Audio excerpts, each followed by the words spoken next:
নমস্কার, আপনাদের সবাইকে দ্য সোশ্যাল বাংলা চ্যানেলের পর্দায় সুস্বাগতম জানাই। আমি স্যাম। আজ আবারও নিয়ে এসেছি একটি বিশেষ প্রতিবেদন। আজ আমরা কথা বলতে চলেছি যে একটি সমস্যা, যে একটি সিমটম আমাদের সাউথ ইস্ট এশিয়ার বেশিরভাগ মানুষের ক্ষেত্রে দেখা যায়, সেটা হচ্ছে দাঁতের সমস্যা। এই দাঁত নিয়ে আমরা অনেকেই খুব সাফার করি। দাঁতের ব্যথা আমাদের অনেকের শৈশব থেকেই শুরু হয়ে যায়, বিভিন্ন কারণে দাঁতে ক্যাভিটি হয়। তো আজ আমাদের সাথে আছেন একজন বিশিষ্ট আমাদের অতিথি আছেন, ডক্টর ঋষালী ভট্টাচার্য। তো ওনার সাথে আজকে আমরা কথা বলবো এই বিষয়গুলি নিয়ে, দাঁতের বিভিন্ন সমস্যা এবং তার প্রতিকার নিয়ে বা তার প্রিভেনশন নিয়েও কথা বলবো। তো আজ প্রথমে ওনার থেকে জেনে নেই, ওনার ইন্ট্রোডাকশনটা ওনার থেকে জেনে নেই। নমস্কার ম্যাম। নমস্কার, আমি doctor Rishali Bhattacharya. I am dental surgeon by profession. আমি আমার গ্র্যাজুয়েশন করলাম Regional Institute of Medical Sciences Imphal থেকে। প্রেজেন্টলি আমি আগরতলায় প্র্যাকটিস করছি এবং মধুপুর প্র্যাকটিস করছি। তো ম্যাম, সবচেয়ে প্রথম প্রশ্ন যেটা, হোয়াট কজেস ক্যাভিটি? কিভাবে ক্যাভিটি হয় মানুষের? আমাদের সবার ক্যাভিটি, মানে আমারও নিজেরও আমি সাফার করছি। তো এটা কি কারণ?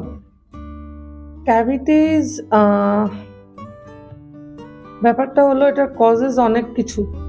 মানে মোস্টলি আমাদের হ্যাবিটস অ্যাজ ইন আমরা খাই, খাওয়ারটা ফুড লজমেন্টটা হতে থাকে আমাদের দাঁতের ফাঁকে ফাঁকে, ফুড লজমেন্টটা হতে থাকে, সেটা আমরা পরিষ্কার করি না ঠিক করে।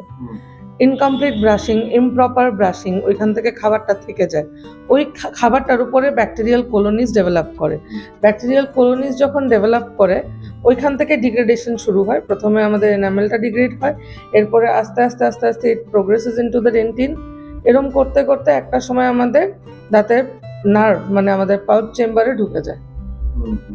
তো যতক্ষণ ওই ক্যাভিটিটা এনামেল আর ডেন্টিনে আছে, ততক্ষণ পর্যন্ত ওই ক্যাভিটিটার সিম্পল সলিউশন হলো ক্যাভিটিটা ড্রিল আউট করে আমরা ওইটাকে ফিল করে দিই। যেই না ওইটা পাল্প চেম্বারে চলে গেল, তখন ট্রিটমেন্টটাও আর একটু সিভিয়ার হয়ে যায়, মানে সিরিয়াস হয়ে যায়, যেটাকে আমরা বলি রুট ক্যানাল। রুট ক্যানাল আমরা তখন করি যখন একটা ক্যাভিটি প্রোগ্রেস করতে করতে দাঁতের ওই নার্ভ চেম্বারটা বা মানে পাল্প চেম্বারটা পর্যন্ত চলে যায়।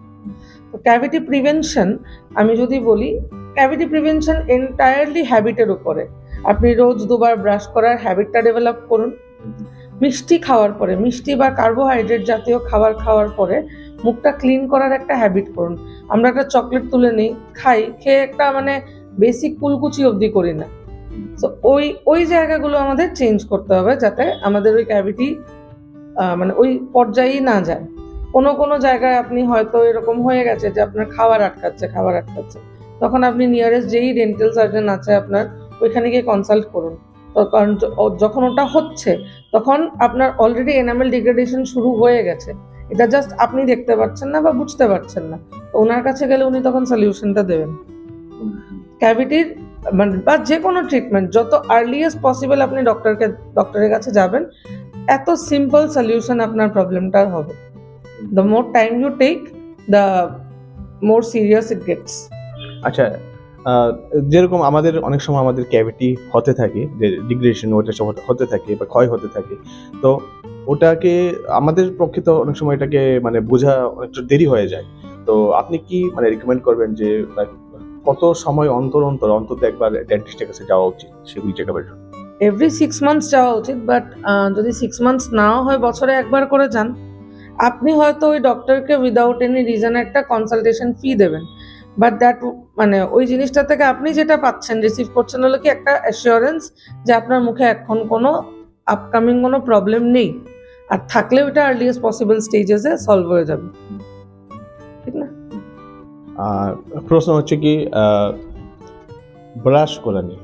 তো অনেকের রাতে ব্রাশ করার অভ্যেস নেই, আমাদের অনেকেরই নেই। আর অনেকের সকালে উঠে ব্রাশ করার আগে চা খাওয়ার অভ্যেস অনেকের আছে। তো ব্রাশ করা নিয়ে আপনি একটু কথা বলবেন, যে জানাবেন আমাদের। ব্রাশ করা, দুবার ব্রাশ করা কেন উচিত?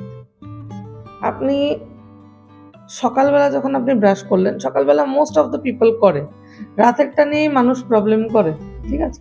সকালবেলা আপনি ব্রাশ করুন, সারাদিনে আপনি খাওয়া দাওয়া যা করছেন, সকালবেলা ব্রাশ করে আপনার জিভটা আপনার দাঁতের ভেতরের সাইডে একটু মুভ করুন। আপনি যে স্মুথনেসটা পাবেন, সেই দুপুরবেলা বা বিকালবেলা খাওয়া দাওয়া করার পর পাবেন না, আপনার এটা একটু লাগবে, একটু রাফ করুগেটেড হয়ে আছে। What else is it? Food deposit হচ্ছে। তো সারাদিন ধরে আপনি যা খেলেন, আপনি যা আপনার মুখে জমলো, ওইটাকে রাত্রেবেলা আপনি ডিনারের পর ক্লিন করবেন না? ওইটাই তো খাওয়ার আটকে থাকা বলে। ওইখান থেকেই তো ক্যাভিটিস শুরু হয়। ওইখানে সারা রাত্রি মানে সারা দিন ধরে আপনার মুখে আপনার ওই ব্যাকটেরিয়াল কলোনিজ ডেভেলপ করা, ইনফেকশনটা আস্তে আস্তে ডেভেলপ করা, ওইটাকে আপনি প্রিভেন্ট করবেন না। সকালে কেন ব্রাশ করবেন? অনেকে বলবে রাত্রে ঘুমানোর আগে তো আমি করলাম, সকালে কেন করব? এতক্ষণ আমার মুখটা বন্ধ ছিল, ঘুমের মানে ঘুমন্ত অবস্থায় আমার মুখে ব্যাকটেরিয়াল অ্যাক্টিভিটি হয়েছে, ওইটা যেটা হয়েছে, যেটা রিটেনশন হয়েছে, ওইটার কারণে আপনি যত ক্লিন মুখ নিয়ে ঘুমান আপনার সকালবেলা ব্যাড ব্রেথ হয়। তো আপনি ওইটা ক্লিন করবেন না। এই কারণে দুবার ব্রাশ করা ইম্পর্টেন্ট। আচ্ছা, আরেকটা আমার প্রশ্ন যে মানে দাঁতের মানে পরিষ্কার রাখার জন্য যে টুথ ফ্লস বলে, হ্যাঁ, তো সেটা কিভাবে ইউজ করতে হয় বা এটা কোথায়, মানে আমাদের সচরাচর আমাদের বাড়ি করে এটা সবাই করে না। তো এটা না, মানে এটা বেশি জনপ্রিয় না হওয়ার পেছনে একটা কারণ থাকতে পারে যে এটা ইউজার সবাই করছে না, সবাই ব্রাশ ব্যবহার করে কিন্তু ওই এইভাবে ক্লিনিংটা হচ্ছে না। তো সেটা কি কারণ বা এটা কিভাবে করতে হয়, কতটুকু effective? Flossing is very important. আমরা একটা প্রসেস বলি যেটাকে আমরা ওরাল প্রোফাইলেক্সিস বা স্কেলিং বলি। মানে দাঁতে যখন আপনার নোংরাটা মানে খাবারটা জমতে জমতে কিছুটা টাইম কেটে যায়, তখন এটা ক্যালসিফাই হয়ে শক্ত হয়ে যায়, তখন আপনার ব্রাশ ওই জিনিসটাকে আর বের করে আনতে পারে না। তখন আমরা বলি যে না, তখন আপনি একটা স্কেলিং করেন। এখন আপনি কতবার স্কেলিং করবেন?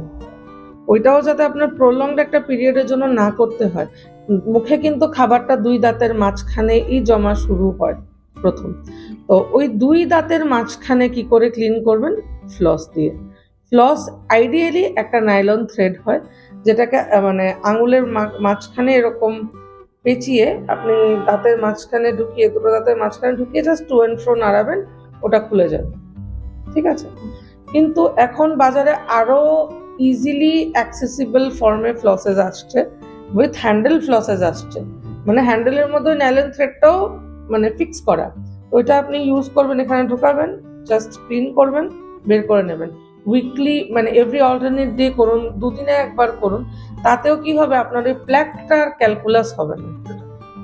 আর যাদের মানে সেরকম দাঁতে গুঁড়ায় গুঁড়ায় গুঁড়ায় গুঁড়ায় একটু একটু পাথর হয়ে যায়, সেই পাথরগুলি যে ভাঙানো বা স্কেলিং যেটাকে আপনারা বলছেন, তো সেই প্রসেসটা অনেকের করান, বা এটা যদি বেশি করে তাহলে কি এর কোনো ক্ষতি হতে পারে, মানে অ্যানিমেল গুঁড়ায় কোনো ক্ষয় হতে পারে সেটা? অনেস্টলি এনামেল এমন একটা বডিতে এমন একটা টিস্যু যেটা একবারই আসে, যেটার কোনো রিগ্রোথ বা রিডেভেলপমেন্টের কোনো চান্সেস নেই। তো মানে একবার দাঁত হয়ে গেলে সেটাকে যখন কারোর ক্যালকুলাস হয় মোস্টলি তখন অল্প একটু একটু এনামেল যায়, যেটা থেকে আপনাদের মানে বড় লস হবে না। তো এভরি ওয়ান্স ইন এ ওয়াইল, বছরে একবার স্কেলিং, 2 বছরে একবার স্কেলিং, তাতে কিছু হয় না। কিন্তু যখন আমাদের টোব্যাকো স্টেইনস থাকে, যাদের পান, গুটখা, সিগারেট মানে এনি ফর্ম অফ টোব্যাকো কনজাম্পশনের হ্যাবিট আছে, ওদের ক্ষেত্রে জিনিসটা হয় কি যে স্টেইনটা যখন পড়ে তখন তো আমাকে এনামেলটা ঘষতে হয়। যখন নোংরা পড়ে আমি নোংরাটা পরিষ্কার করে নেবো, এর সাথে একটু একটু গেলে যাবে। যখন স্টেইন পড়ছে আমি তো ওই স্টেইনটা এনামেল থেকেই তুলছি। তো every time that patient comes to the clinic, ওর একটু একটু করে এনামেল যাচ্ছে। It's all habit based. Habit control করবেন, ডাক্তার কম দেখাতে হবে। আচ্ছা, অনেকের দাঁত এমনিতেই একটু মানে হলুদ বর্ণের হয়ে যায় দুবার ব্রাশ করছে, সেটা কি কারণ? বুঝতে পারিনি আমি। দাঁত অনেকটু হলুদ হলুদ বর্ণের হয়ে যায়, মানে ইয়েলিশ দাঁত হয়ে যায়, সেটা কি কারণ? অনেকটা হয় আপনার অ্যাসিডিক ফুড কনজাম্পশন বেশি থাকে। হলুদ বলতে দাঁতের কালার চেঞ্জ হয়ে যায় হলুদ একটা, আর নোংরা ময়লা পরে হলুদ হয়েছে সেটা আরেকটা। ময়লা হলে again will go back to মুখ নোংরা থাকে, হাইজিনটা মেনটেন করা হয় না। আর যদি দেখুন যে আপনার টুথ ডিসকালারেশন হচ্ছে, ওইটার একটা প্রাইমারি রিজন থাকে অনেকের, এনি ফর্ম অফ টোব্যাকো পরিষ্কার করছে, ওই দাঁতটাই কালার হয়ে যাচ্ছে আস্তে আস্তে। তো ওই হ্যাবিটটা চেঞ্জ করা উচিত। আর অনেকের ক্ষেত্রে এটা হচ্ছে ডিউ টু মানে ওই অ্যাসিডিটির প্রবলেম আছে, ক্রনিক অ্যাসিডিটির প্রবলেম আছে মুখে, বা অ্যাসিডিক খাওয়ার কনজাম্পশন বেশি, ওইখান থেকেও কিছুটা হয়। ওইটা পার্সেন্টেজটা খুবই কম। অ্যাসিডিক খাওয়া বেশি খেলে কি দাঁতের ক্ষয়ও বেশি হতে পারে? নর্মালি হয় না, that should be excessively high.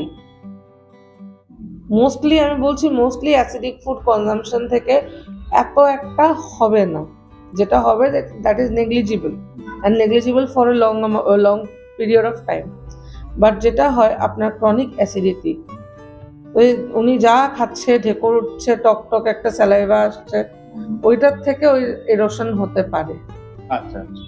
তো প্রশ্ন এটা নিয়ে, মাউথ ওয়াশ কতটুকু এফেক্টিভ? মাউথ ওয়াশ করে দাঁতকে কতটুকু বাঁচানো যাবে? যদি আমরা একটা পকেটে একটা মাউথ ওয়াশ ক্যারি করি, আমি অনেক সময় ক্যারি করতাম, তো কিছু খাওয়ার পর সেটা যদি করি, যে ব্রাশিং পসিবল না, বা কোনো বাইরে টুরে গেলাম, তো সেখানে হয়তো ব্রাশ নিইনি, মাউথ ওয়াশ আছে, তো ওটা দিয়ে কি মানে কতটুকু প্রোটেক্ট হবে দাঁত? মাউথ ওয়াশটা মোটামুটি based on necessity, except for marketing, যেগুলো অনেক কোম্পানিজ, বড় বড় companies over the counter mouth washes promote করে। কিন্তু আমরা যখন অ্যাজ ডেন্টাল সার্জনস আমরা যখন মাউথ ওয়াশেস লিখি, we write it more based on the necessity. পেশেন্টের দরকার হলে লিখি, না হলে লিখি না। তো অনেকের এই পান, গুটকা এগুলি খাওয়ার অভ্যেস আছে, অনেকে সুপারি চিপিয়ে ঘান মুখে রাখেন, এছাড়াও অনেক ধরনের আছে যেমন খৈনি মুখে রাখেন, এর মধ্যে চুন থাকে। তো অনেকের ধারণা আমাদের যে চুন হয়তোবা ক্যালসিয়ামের একটা ফর্ম, সেটা দাঁতের এনিমেলকে শক্ত করে বা এরকম কিছু। তো হয়তো এটা আপনারা ভালো জানবেন, তো সেই জন্যই এটা ক্লিয়ারিফাই করার জন্য, দর্শকদের জানানোর জন্য যে আদৌ কি চুন, সুপারি, পান এগুলি আমার দাঁতের ভালো হচ্ছে কি খারাপ হচ্ছে। অনেকে বলে যে পান খেলে কিনা দাঁতের মধ্যে পোকা আসে না, এই না, তো সেই ব্যাপারটা নিয়ে আপনি একটু ক্লিয়ারিফাই করবেন। আপনি যে জর্দার প্যাকেটটা কিনছেন, ওইটার উপরেও বড় বড় করে লেখা tobacco causes cancer. Forget cancer, আপনি যে কোনো পান গুটখা খাওয়া পেশেন্ট বা মানুষকে যখন দেখবেন ওর দাঁতটা কিভাবে সুন্দর আছে আর কিভাবে ভালো আছে, যার দাঁতের ওই অবস্থা দেখতে, ওর দাঁতটা কি ভালো থাকতে পারে? পান গুটখা বা any form of tobacco is the major cause, মানে ডেন্টাল প্রবলেমস এর মেজর কজ। মানে মোস্টলি ওইটাই রিজন থাকে যে মানুষের প্রথম ডেন্টিস্টের কাছে আসতে হয়, other than hygiene, the second reason being hygiene. তো পান গুটখা কখনোই আপনাকে হেল্প তো করতে পারে না, উল্টে ওইটা আপনার মানে মেজরলি প্রবলেমস এর কারণ হয়ে দাঁড়ায়। প্রথম ক্যাভিটি হচ্ছে আপনি ভাবছেন পানের স্টেইন আপনি দেখা যাচ্ছে না। সেকেন্ড হলো আপনার নোংরা হচ্ছে, প্ল্যাক জমছে, স্টেইন হচ্ছে, দাঁতের অরিজিনাল কালার চেঞ্জ হয়ে যাচ্ছে। তো দেয়ার আর এ লট অফ থিংস যেগুলো পান গুটখা করে, স্টার্টিং ফ্রম মানে bad looking teeth to oral cancer. It's never without a reason. আচ্ছা, অনেকগুলি প্রশ্ন, এগুলো সব আমাদের দর্শকদের প্রশ্ন, তো ওদের হয়ে আমি করছি আপনাকে। তো আরেকটা প্রশ্ন, যাদের অনেকের গামের মধ্যে ইনফেকশন হয়, যেগুলি ফুলে ফুলে যায় অনেক সময়, অথবা দাঁতের মধ্যে ক্যাভিটি আছে, এছাড়া অন্য কারণ ছাড়াও অনেক সময় দেখা যায় মাড়িগুলো একটু ফুলে ফুলে নরম নরম হয়ে আছে, টিপ দিলে ওরা মানে পুঁজ বেরিয়ে আসছে, তো সেইগুলি কিসের থেকে হয়, এটার প্রতিকার কি? গাম ব্লিডিং, গাম ইনফেকশন অ্যাগেন হাইজিন থেকে হয়। ঘুরে ফিরে জিনিসটা ওই জায়গাতেই চলে আসে। হাইজিন খারাপ, পরিষ্কার রাখবেন না তো হবে। কখনো কখনো ক্যাভিটি হয়, ক্যাভিটিটা বাড়তে চলে যায়, রেসপন্সটা আপনার গামস দেয়, ব্লিড হয়, ব্রাশ করতে যাবেন ব্লিডিং হবে, কি করবেন? ডাক্তারের কাছে যাবেন, একটা ছোট্ট ওষুধ খাওয়াবে, ব্যাপারটা সলভ হয়ে যাবে। বা কখনো কখনো দাঁত এত নোংরা হয়ে গেছে, মানে পরত জমতে আপনার মাড়িটা মানে আপনার গামস ওই অরিজিনাল পজিশন থেকে ডিসপ্লেস হয়ে গেছে, তো তখন তো ওইটা ইনফেকশন, তো ওই ইনফেকশন থেকে ব্লিডিং হয়। উনি বললেন দাঁতে পুজ জেনারেলি হয়তো ডিউ টু একটা বড় সড়ো ট্রমা, আর না হলে ডিউ টু ইনফেকশন। তো ওই সবটা জিনিসই প্রিভেন্টেবল, কিউরেবল। আপনি এখন দাঁতে পুঁজ জমেছে, কি করবেন? দাঁতের স্ট্রাকচার ভালো থাকলে রুট ক্যানাল, যদি স্ট্রাকচার ভালো না থাকে ইন দ্যাট কেস আমাদেরকে দাঁতটা এক্সট্রাক্ট করে ফেলতে হবে। অবশ্যই দাঁতটা ওইভাবে রেখে দেওয়া চলবে না। গামের মধ্যে যেটা হচ্ছে সেটা, গামের মধ্যে যেটা হচ্ছে মোস্টলি এটা পেরিওডন্টাল থেরাপি, মানে প্রথম তো oral prophylaxis followed by periodontal therapy, এই জিনিসটা করে আমরা ওটা সলভ করে ফেলতে পারি। ওরাল প্রোফাইলেক্সিস মানে অ্যাগেন স্কেলিং করবেন, আপনি একদম গামের ভেতর থেকে সবটা পরিষ্কার করে বের করবেন। এরপরে ওনাকে টপিক্যাল অ্যান্ড মানে ইনজেস্টেবল মেডিসিনসে রাখবেন for 10-15 days and that should do it all. আচ্ছা, আর অনেকের মানে বিশেষ করে শীতের সময় ঠান্ডা জল খেলে দাঁতে শিনশিনিয়ে ওঠে, আবার গরম জল খেলে দাঁতের মধ্যে একটু ব্যথা শুরু হয়ে যায়। তো সেটা কিসের থেকে হয় এবং সেটার প্রতিকার কি? ওই জিনিসটাকে আমরা বলি ডেন্টিনাল হাইপার সেন্সিটিভিটি। জিনিসটা অনেক কিছু থেকে হতে পারে। একটা হলো আপনার যে দাঁতের এনামেলটা অনেকটা ক্ষয় হয়ে গেছে, দাঁতের ডেন্টিনটা যখন কাছাকাছি এসছে, দাঁতের নার্ভ ফাইবারগুলোও কাছাকাছি এসছে।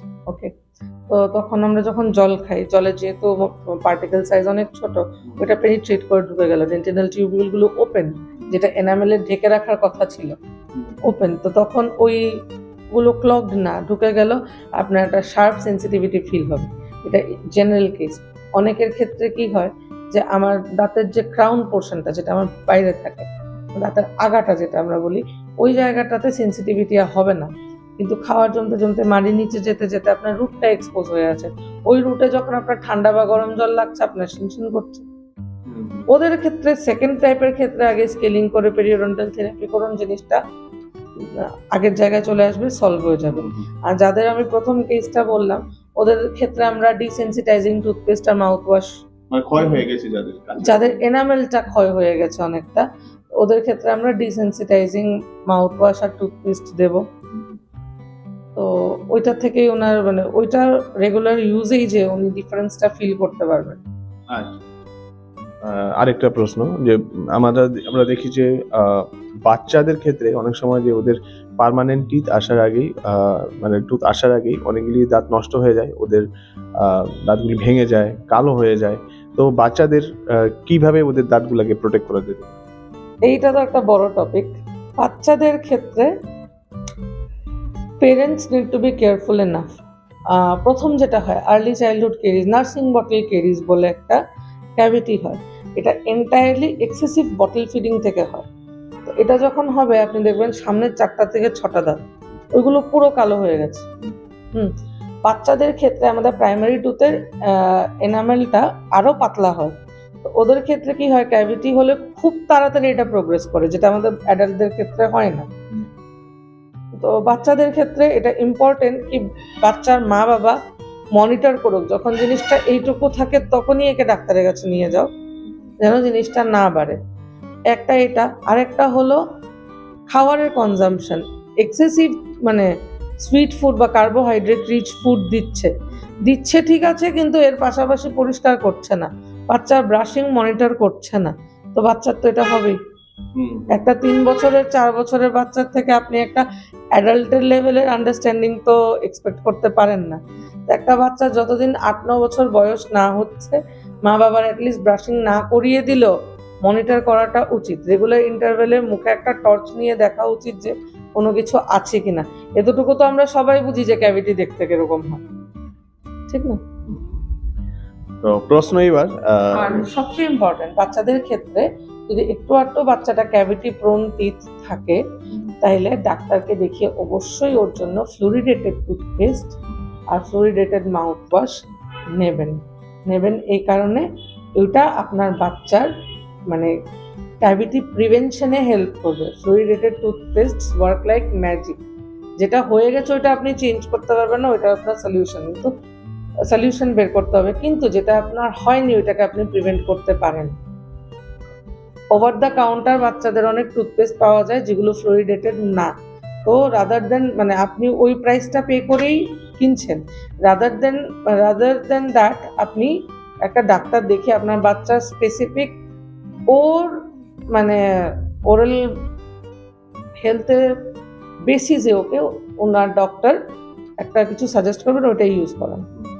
তো দাঁতের স্বাস্থ্য ঠিক রাখার জন্য, মানে দাঁত শক্ত নিরোগ রাখার জন্য কি ধরনের খাবার আমাদের সিলেক্ট করা দরকার, আমাদের ফুড লিস্টে কি খাবার দরকার, আর এছাড়া সাপ্লিমেন্টারি হিসেবে কি কি ফুড নেওয়া দরকার?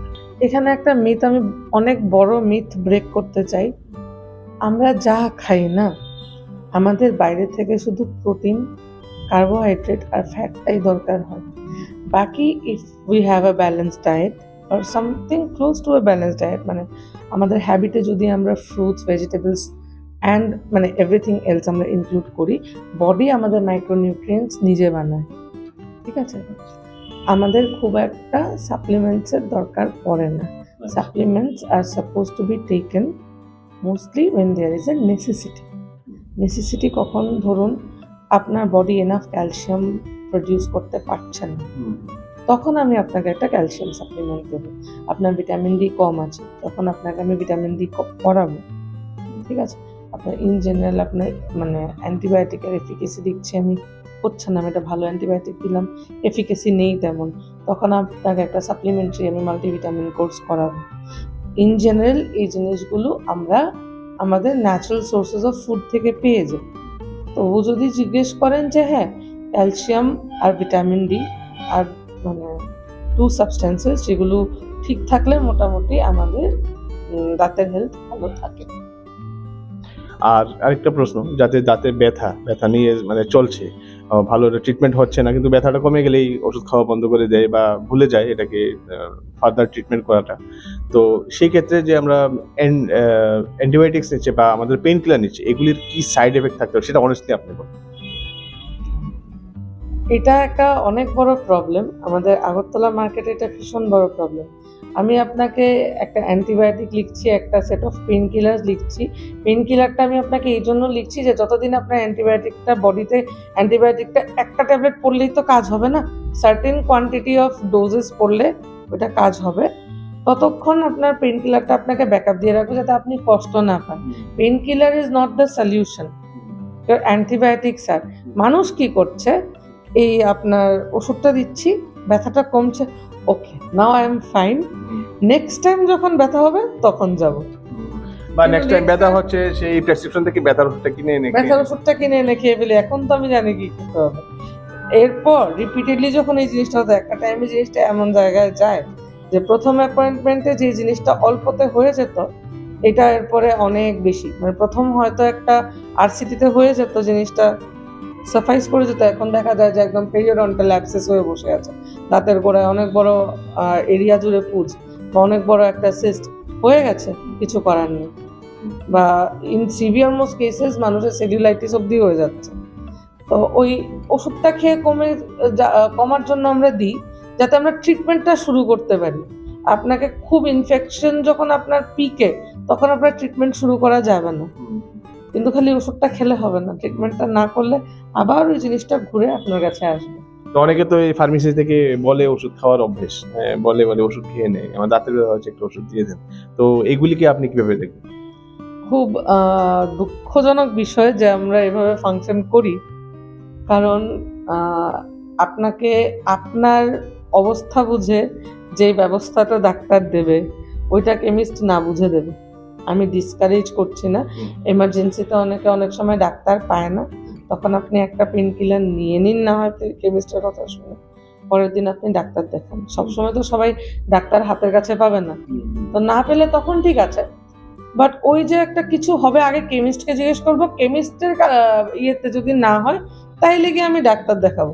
দেখা যাবে যে 200 টাকা বাঁচাতে আপনি কাজটা করলেন, ওইটার পিছনে আপনার 1000 টাকা এমনিই চলে গেল, আর কাজের কাজ কিছুই হলো না। আমি এরকমও দেখেছি যে অ্যান্টিবায়োটিক ইনকমপ্লিট ডোজেজ নিতে নিতে জিনিসটা এরকম পর্যায়ে যায় যে ওই লোকটার অ্যান্টিবায়োমা হয়ে যায়, যে ও রেজিস্ট্যান্ট টু অ্যান্টিবায়োটিক্স হয়ে যায়। ইন্ডিয়া ইজ এ কান্ট্রি যেখানে অ্যান্টিবায়োটিক্স অ্যাবিউজ এত বেশি যে অনেক পেশেন্টসের আমরা দেখি যে বেসিক অ্যান্টিবায়োটিক্স কাজই করে না, কারণ এর লাইফে এতবার ইনকমপ্লিট ডোজেজ নিয়ে ফেলেছে যে ওকে এখন এই অ্যান্টিবায়োটিকটা দিলে কাজই করে না। ও বলতেও পারবে না ও কি ওষুধ খেয়েছে, ও কেমিস্টকে জিজ্ঞেস করে নিয়েছে। তখন আমি যখন ওকে ফার্স্ট লাইন অফ অ্যান্টিবায়োটিকটা দেবো, ওর কাজই করবে না, তখন আমাকে বারবার অ্যান্টিবায়োটিক চেঞ্জ করতে হয়। পেশেন্ট বিরক্ত হয়, কিন্তু পেশেন্ট বুঝে না যে এটা মানে this is a thing of his past. আচ্ছা, আর দাঁতের মানে পুনর্স্থাপনের ব্যাপারে বা প্রতিস্থাপনের ব্যাপারে আপনি কি বলবেন? এগুলি কতটুকু মানে ভালো বা শরীরের সঙ্গে ম্যাচ করে কিনা? এখন তো দাঁত মানে আর্টিফিশিয়াল দাঁত বসানো হচ্ছে, তো ওইগুলি নিয়ে আপনি একটু বলুন। বেসিক থেকে শুরু করি। হ্যাঁ। নকল দাঁত কেন ইম্পর্টেন্ট? ইটস ইম্পর্টেন্ট বিকজ আমরা যখন একটা দাঁত ফেলি ওই জায়গাটা খালি হয়ে যায়, ঠিক আছে? তো খালি হয়ে গেলে এর ধরুন একটা উপরের দাঁত ফেলেছি, ওর নিচের দাঁতটা খালি জায়গা পেয়ে পেয়ে আস্তে আস্তে উপরের দিকে মাইগ্রেট করবে। দু সাইডের দুটো দাঁত মানে খালি পেয়ে একটু ঘুরে ঘুরে যাবে। তো একটা টাইমে ওইগুলো এরকম ওগুলোর পজিশন থেকে অপ্ট আউট করে যায় যে নড়তে নড়তে পড়ে যায়, বা খেতে গিয়ে কোনো কিছু একটা কামড় পরে ভেঙে যায়। তো ওই জিনিসগুলো প্রিভেন্ট করার রাস্তা হলো, আপনি একটা দাঁত যদি কোনো কারণে আপনাকে ফেলতেও হয়, আপনি এটার এগেনস্টে একটা নকল বসিয়ে নেন। This is a basic denture. এগুলো আমাদের মা ঠাকুমারাও পড়েছে। এগুলো মানে স্টার্টিং প্রাইস শুরু হয় 500-550 টাকা থেকে বাজারে। আমি একদম, ইটস ভেরি অ্যাফোর্ডেবল, প্রস্থেসিস একদম অ্যাফোর্ডেবল রেঞ্জ থেকে শুরু হয়। তো এখান থেকে মানে এগুলো হলো রিমুভেবল প্রস্থেসিস। রিমুভেবল প্রস্থেসিসও অনেক টাইপের আছে। এটা আমি একদম বেসিকটা দেখালাম। এবার হলো ফিক্সড প্রস্থেসিস। ফিক্সড প্রস্থেসিস আপনি হয়তো একটা ব্রিজ বানাতে পারেন, নাইলে আপনি এফপিডি নিতে পারেন। ব্রিজ বলতে ওই পাশের দুটো দাঁত দিয়ে মানে একটু ক্যাপ। হ্যাঁ, ক্যাপ, জয়েন্ট ক্যাপ। একটা দাঁত নেই, ওর দুপাশের দুটো দাঁত থেকে আমি সাপোর্ট নিয়ে একটা 3 ইউনিট ব্রিজ বানাবো। ওইটা আসল দাঁতের মতোই উনি ইউজ করতে পারবেন। ওইগুলোরও অনেক টাইপস এন্ড সাব টাইপস হয়, এত ডিটেলসে যাই না। আর ম্যাক্সিমাম মানে এক্সট্রিম কেসেসে, এক্সট্রিম বলবো না, if you can afford you can go for an implant. সেই ইমপ্ল্যান্টের ব্যাপারটা কি বলবেন? সেটা ইমপ্ল্যান্টটা হলো আমরা একটা মেটাল অ্যালয়, নিকেল টাইটানিয়াম অ্যালয়ের একটা স্ক্রু আপনার ওই সকেট বোনে প্লেস করব, করে ওইটাকে হিল হতে দেব। ওইটা আপনার বোনের সাথে ইন্টিগ্রেট করবে physically. We call that osseointegration. মানে বোনটা আর মেটালটা ইন্টিগ্রেট করবে, জিনিসটা এভাবেই বানানো। যেই না ইন্টিগ্রেট করলো আপনার ইমপ্ল্যান্ট সাকসেসফুল, ওই ইমপ্ল্যান্টের উপরে আমরা একটা ক্যাপ বসাবো, ওটাকেই ইমপ্ল্যান্ট বলে। এটা কতদিনের প্রসিডিউর? এইটা ইমপ্ল্যান্ট অনেক টাইপের আছে। কিছু কিছু ইমপ্ল্যান্ট একদম তাড়াতাড়ি হয়ে যায়, কিছু কিছু আবার 5-6 মাস প্রসেসটা কমপ্লিট হতেও লাগে। That depends on the health and age of the patient. তো ইমপ্ল্যান্টে মানে কত বছর বয়স অবধি মোটামুটি সাপোর্ট করবে? ইমপ্ল্যান্ট থেকে যায়। ইমপ্ল্যান্ট যদি মানে একটা মানুষের হাইজিন ভালো হয়, সেটা আজীবন থেকে যাবে, এটা চেঞ্জ করার কোনো ব্যাপার নেই। দরকারই বেশির থেকে বেশি উইথ ইউজেজ আপনার উপরের ক্রাউনটা টুকটাক ধরুন 15-20 বছর চলে গেছে, আপনার ক্রাউনটা আপনার ফেটে গেছে বা কিছু, ক্রাউনটা চেঞ্জ করে নেবেন, ইমপ্ল্যান্টটা চেঞ্জ করতে হবে না। তো আজকে আমরা অনেক কিছু আলোচনা করলাম, অনেক কিছু আমরা আপনার থেকে জানতে পারলাম। আমাদের দর্শকদের উদ্দেশ্যে বিভিন্ন প্রশ্ন ওদের তরফ থেকে আমি আপনাকে করেছি, আপনিও আপনার তরফ থেকে অনেক আমাদেরকে মানে অনেক কিছু বলেছেন যেগুলো আমাদের জানা ছিল না। এই এপিসোডটা বা আমাদের এই প্রতিবেদনটায় আমরা ধরে তুলেছি যে দাঁতের বিভিন্ন সমস্যা, তার প্রতিকার বা প্রতিরোধ, এবং আগে থেকে আমরা কি কি করতে পারি বা কি কি ধরনের অভ্যেস থাকলে দাঁতের ক্যাভিটি বা এই ধরনের ইনফেকশন হওয়ার চান্সেস কম থাকে, সেটাও আমরা জেনে নিলাম। তো ডাক্তার ঋষালী ভট্টাচার্য ম্যাডামকে অসংখ্য ধন্যবাদ যে আপনারা সময় দিয়েছেন আমাদেরকে। তো এই ধন্যবাদ দিয়ে আজকের প্রতিবেদন এখানে শেষ করছি। সবাই চোখ রাখবেন দ্য সোশ্যাল বাংলা পর্দায়। আমি স্যাম আবারও নিয়ে আসবো কোনো না কোনো একটি বিশেষ প্রতিবেদন আপনার সবার জন্য। ধন্যবাদ সবাইকে, ভালো থাকবেন।